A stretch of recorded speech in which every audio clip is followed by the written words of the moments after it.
successful or provided the most success to American players. The last 6 Open Championship winners were all American. Has one of the most famous holes in all of major championship golf, the 123-yard par 3 8th. It's known as the postage stamp, and one of the legends had a really nice moment there many years ago. The late Gene Sarazen, the Squire, he had a little ace there, all televised too, and it was a great way to remember his phenomenal career.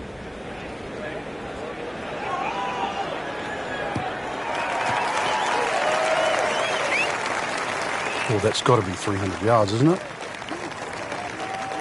Right in the heart of the fairway, green light special. Frank, there was another playoff at Royal Troon 2004 in another case where a Hall of Fame player was beaten. That's right. That was Ernie Els versus Todd Hamilton. Todd Hamilton had won Honda earlier in the year. He'd left the Japanese tour, and he'd gone to the Open Championship actually full of confidence. But unbeknown to Ernie Els, he was going to be beaten by the use of the utility club. Remember, Todd Hamilton, time and time again, when he would miss the green, would chip with the utility club and beat Ernie Els in that 4-hole playoff. And now we see so many players using that shot from just off the green. And with that birdie, into the top 25 on the leaderboard. Frank, here at the 11th hole, what's the best line to take? Got to take it over the middle of that gorse on the left side. So it doesn't look too inviting, but that's where the fairway is.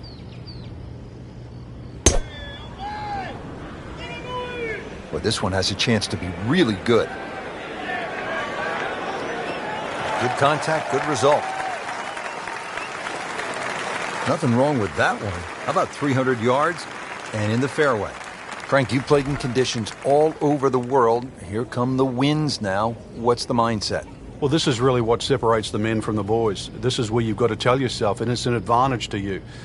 Obviously, the scores will go up a little bit, given the conditions. But once again, this is going to suit the stronger player today. You like the old phrase, swing easy when it's breezy? Definitely when you're hitting it into a head breeze. But down breeze, tee it up a little bit, try and ride that wind some more.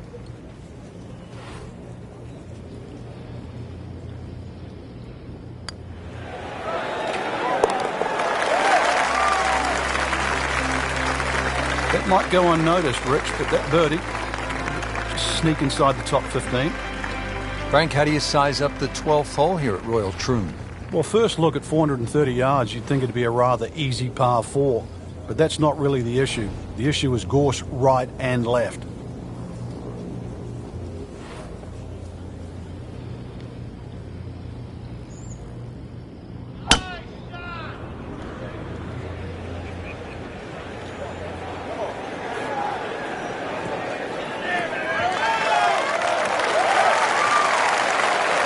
Now it's right in his wheelhouse, good position where he can attack the pin. Yeah, he has all those options now. That ball's sitting up, you can bring it in high, you can bring it in low. The choice is yours. Frank, this is a position where a player is absolutely licking his chops here. Good chance to make a birdie. Yeah, this is when this game just looks like fun. Bunkers don't seem to be in play. The only thing you're really looking at right now is just the flag. Seems to like it. Looks like it's headed for the green. That would be a great look at birdie. Birdie putt coming up. Had a bogey on this hole yesterday.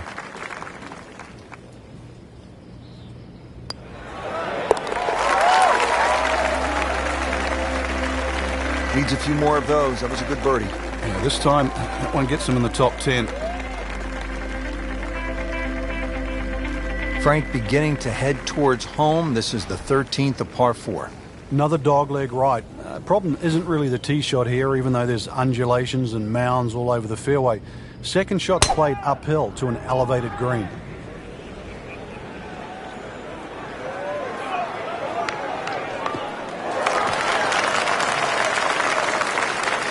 Oh, that's it. New member of the 300-yard club. Good poke right there. This is the second shot at the par 4.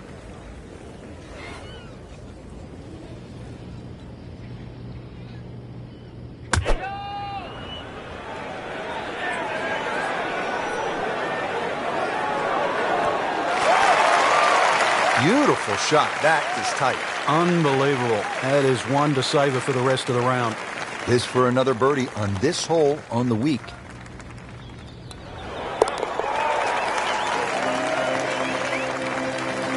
Good birdie right there, Frank.